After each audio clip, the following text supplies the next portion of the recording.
चढ़ल होली के उमंग बानी सखियन के संग ये हो चीज रसगुल्ला जस भइल तोहर गाल हो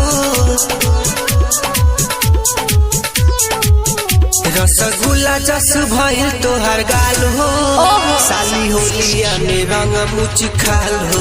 अच्छा रसगुल्ला जस भइल तोहर गाल हो साली होलिया में रंग मुच खाल हो। अरे हटा ना होने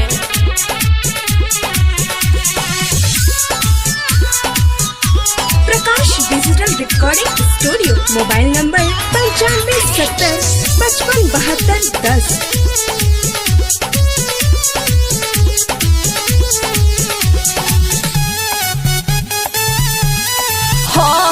रंग से हमारा बात जी जायल राजी होली में चली साली हमारे हो मराजी जाए दी हम पे बोलावतिया दीदी रंग तोहर जो बन हई हम जीदी ले ले बानी रंग हम लाले लाल हो ले ले बानी रंग हम लाले लाल हो तो का करे साली होलिया में रंग मुच खाल हो। रसगुल्ला जस भइल तोहर गाल हो साली होलिया में रंग मुच खाल हो।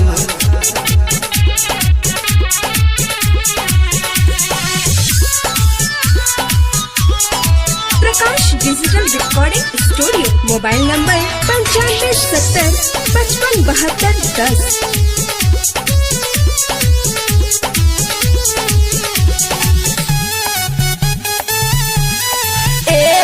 सुनो जीजा राजू आरा पिलो भर हो डाले द रंग साली अपना भीतर हो हमरो यार जीजा हवे नवीन हो जाए द साली बस रंग मशीन हो जवन कहतानी होखे तत्काल हो अरे ना होई हो जवन कहतानी होखे तत्काल हो साली होलिया में रंग मुच खाल हो।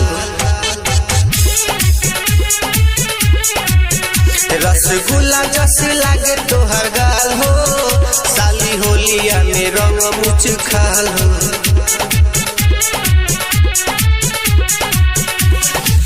अच्छा तो ना मानम तो लगाइए ली।